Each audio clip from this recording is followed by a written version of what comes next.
Hello and welcome to the first episode of Wake and Bake, where I teach you how to make professional breads at home. So today we're going to learn how to make pav. Yes, that's right, pav. The same Ladi Pav that we've been eating from the time we were small, growing up eating the same pav, the soft pillow-like pav. We're going to be making that and I'm going to show you how. Okay, so let's get baked. Okay, so to start, we measure out some flour. I'm going to take about 250 grams of flour. So I'm making a quarter kilo recipe. Okay, now to this I add about 5 grams of salt, about 10 grams of improver. This is instant yeast. I'm going to add 10 grams of that, and about 25 grams of castor sugar. Add about 20 ml of oil. You can substitute butter for that, that's perfectly fine. And in this goes about 150 ml of water, regular tap water, don't add cold water. So I'm just going to start stirring it with a spoon first, so it just comes together, and then I will knead it with my hand. You're going to knead it the same way like you make chapati dough at home. This is for all the Indians.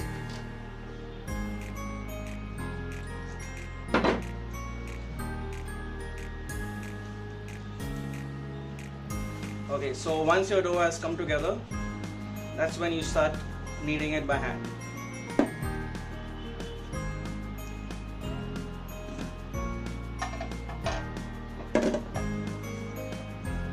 I'm going to knead it on the table because I'm better at it now.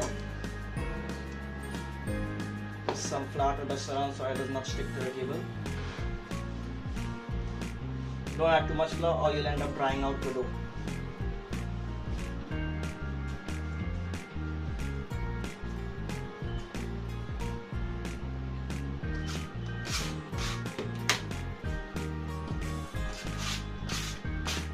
Okay, now that you feel that your dough is sort of kneaded, go ahead and add a little bit of oil to it so that you get the nice finishing. And here we go. So got a nice smooth dough over here. I'm going to go ahead and put this in the bowl and cover it with a cloth for about half an hour till it's double in size. After that, you're going to knock it back and cut it, divide it into portions, and that's going to go into the mold. Okay, so I'm going to meet you in half an hour. Okay, so while we wait for our dough to double in size, let me just talk about the bread improver that I used.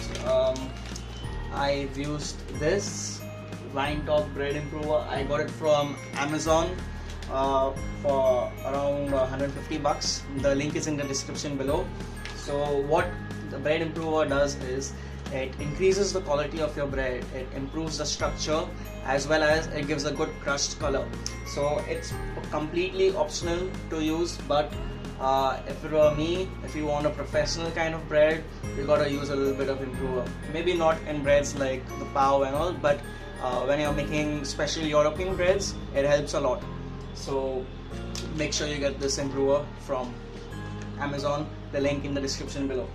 Next is the yeast that I use, the active dry yeast. There we go. It's from the Urban Platter.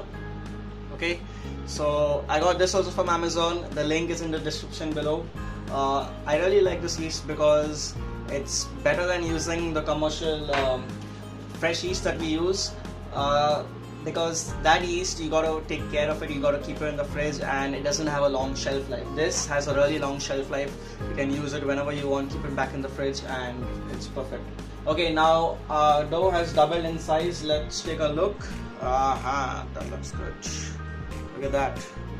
So what I'm gonna do now is flip it over onto a table, divide it into portions, and round it up and put it in my mold. I'm going to use this cake mold. It's just a regular rectangle cake mold. So I'm going to put the bread, the portions like that, about 6 to get 1 ladi of pav. That's 6 in a ladi. About 50 grams each. Okay, so let's take this out.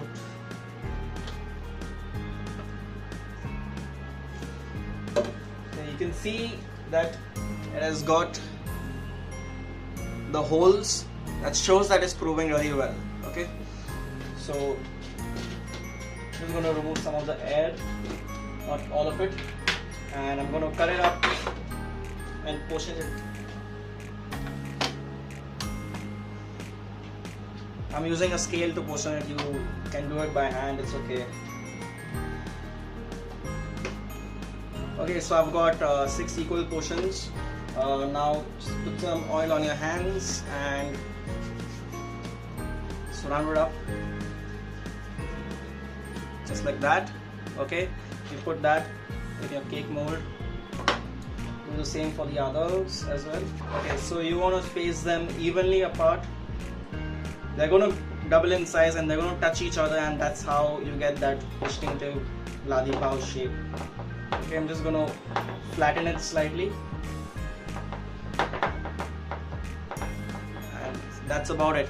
Now you wait for that to double or triple in size, and once that is done, that goes into the oven at 240 degrees Celsius, but that's for the big ovens. If you have a small microwave oven at home, you can put it at 210-215 degrees Celsius for about 10 minutes. That's when it starts coloring. Okay, so let's wait for this to prove. I'm gonna see you in another half an hour. Okay, so now that we've waited for it to prove, let's check out and see how big it's become. Okay, look at that. It's definitely like about 3 times the size, and that's perfect because once you put it in the oven, it's going to rise a little bit more. So we don't want to overprove it because then it won't be able to hold its shape, its height, and might just collapse in the oven. So this is perfect to put it. Let's go ahead and put it in our preheated oven and bake it for about 10 minutes, and let's see how it turns out. Okay, so this is what the pav looks like after it has been baked. It's nice golden brown color. As soon as you take it out of the oven, make sure to brush some oil over it so that it retains some of the shine as well as it makes it nice and soft. So just wait for about 5-10 minutes for it to cool down slightly before you demold it, and once you demold it, you can enjoy a nice fresh hot pav. So now you know how to make pav at home. Make sure you try this at home, and if you have learned something, make sure you subscribe so that I can show you more videos on how to bake breads in the future.